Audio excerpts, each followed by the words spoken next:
membahas tentang makna leksikal dan makna gramatikal.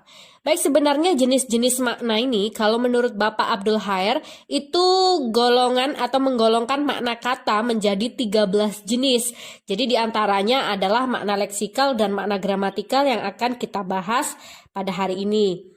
Makna leksikal, makna gramatikal, makna kontekstual, makna referensial, makna non-referensial, makna denotatif, makna konotatif, makna konseptual, makna asosiatif, ada makna kata, makna istilah, makna idiom, dan makna peribahasa. Jadi itu tadi adalah 13 jenis golongan makna kata menurut Bapak Abdul Khair. Tapi kita akan membahas tentang makna leksikal dan makna gramatikal terlebih dahulu di video ini. Nanti tentang makna-makna yang lain akan kita bahas pada video selanjutnya. Baik, yang pertama adalah makna leksikal. Jadi makna leksikal itu dapat disebut juga dengan makna yang sebenarnya. Makna leksikal merupakan makna yang sesuai dengan hasil observasi indera yang dimiliki manusia. Sehingga makna yang tercipta merupakan makna yang sebenarnya, apa adanya, dan terdapat dalam kamus. Jadi makna dalam kamus itu juga sering disebut dengan makna dasar atau makna konkret ya. Jadi makna ini bersifat tetap dan pasti karena mengikuti kamus yang ada. Kamus apa yang diikuti? Kamus yang diikuti atau yang menjadi acuan dalam bahasa Indonesia adalah Kamus Besar Bahasa Indonesia. Jadi contohnya makna leksikal ini seperti apa? Nah, contohnya kata meja. Meja di dalam Kamus Besar Bahasa Indonesia atau dalam KBBI itu adalah perkakas atau perabot rumah yang mempunyai bidang datar sebagai daun mejanya dan berkaki sebagai penyangganya. Jadi bermacam-macam bentuk dan gunanya. Itu arti di dalam KBBI. Jadi makna yang seperti di kamus inilah yang disebut sebagai makna leksikal. Makna apa adanya. Jadi makna yang sebenarnya seperti itu. Contoh lain lagi, ada kata mandi, misalkan mandi dalam KBBI membersihkan tubuh dengan air dan sabun, nah seperti itu. Jadi memang benar-benar makna yang apa adanya konkret seperti itu. Lalu ada kuda, kuda merupakan sejenis binatang berkaki 4 yang digunakan sebagai alat transportasi, biasanya seperti itu. Atau air, bermakna sejenis barang cair yang biasa digunakan untuk keperluan sehari-hari. Nah, contoh kata-kata kuda, air, meja, mandi, dan artinya yang seperti menurut Kamus Besar Bahasa Indonesia inilah yang disebut sebagai makna leksikal. Jadi makna yang sebenarnya. Baik, kita sudah membahas tentang makna leksikal. Kita akan membahas tentang makna gramatikal. Jadi makna gramatikal merupakan makna yang muncul akibat dari adanya proses gramatikal atau proses tata bahasa. Proses gramatikal itu apa? Jadi proses gramatikal itu antara lain ada proses afiksasi, ada proses reduplikasi, ada proses komposisi atau kalimatisasi seperti itu. Baik. Kalau masih misalkan afiksasi itu apa? Nah, afiksasi itu adalah proses pengimbuhan. Pengimbuhan seperti apa? Proses yang dilakukan dengan cara memberikan imbuhan ke dalam sebuah kata. Entah itu imbuhan awalan, akhiran, awalan-akhiran, ataupun sisipan.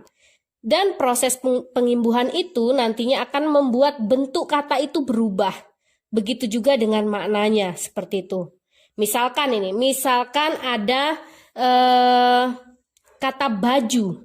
Baju diberi imbuhan awalan atau prefiks ber menjadi berbaju. Dan maknanya, makna gramatikalnya menjadi mengenakan atau memakai baju. Seperti itu ya. Atau kata kuda. Kuda apabila diberi imbuhan awalan ber menjadi berkuda, itu memiliki makna gramatikal menjadi mengendarai kuda. Seperti itu, berkuda, mengendarai kuda. Jadi maknanya juga akan berubah. Seperti itu ya. Lalu yang kedua, proses gramatikalnya tadi ada reduplikasi.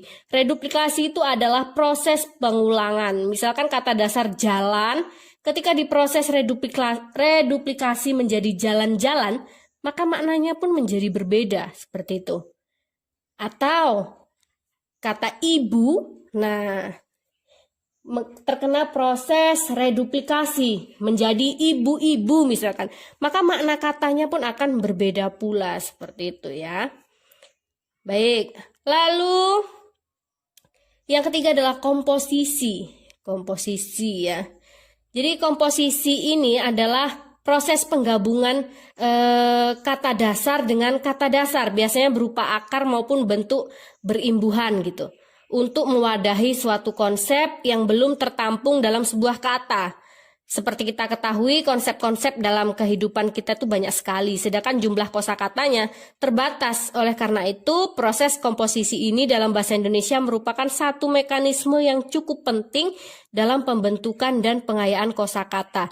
Ini menurut Bapak Abdul Khair dalam bukunya tahun 2008 halaman 209 seperti itu. Dan Bapak Abdul Khair juga mengatakan komposisi itu adalah proses penggabungan dasar dengan dasar. Nah, ini sama nih tadi, yang biasanya berupa akar maupun bentuk berimbuhan untuk mewadahi suatu konsep yang belum tertampung dalam sebuah kata. Dan contohnya, ini ada contohnya, kata merah, yaitu salah satu warna kan. Namun dalam kehidupan warna merah itu tidak satu, ada merah darah, ada merah delima, ada merah jambu dan sebagainya. Seperti itu kalau menurut Bapak Abdul Khair. Contoh lainnya lagi, kata dasar dengan kata dasar. Misalkan tadi ada kata meja. Meja ditambah kata dasar hijau. Nah, kalau makna gramatikalnya meja hijau, itu kan biasanya yang sering kita ketahui yaitu adalah meja di pengadilan atau pengadilan seperti itu ya, meja hijau udah berubah lagi. Atau misalkan jalan misalkan ditambah dengan kata dasar damai menjadi jalan damai, kan sudah berbeda lagi artinya, bukan jalan dalam artian jalan secara makna leksikal, tetapi ketika ditambah lagi dengan kata dasar yang lain maka akan membentuk suatu makna yang baru seperti itu. Baik, sampai situ saja pembahasan tentang makna leksikal dan makna gramatikal. Semoga bermanfaat dan jangan lupa subscribe dan juga like, komen, dan share dalam video ini. Dan nantikan pembahasan makna-makna kata di video selanjutnya. Terima kasih. Wassalamualaikum warahmatullahi wabarakatuh.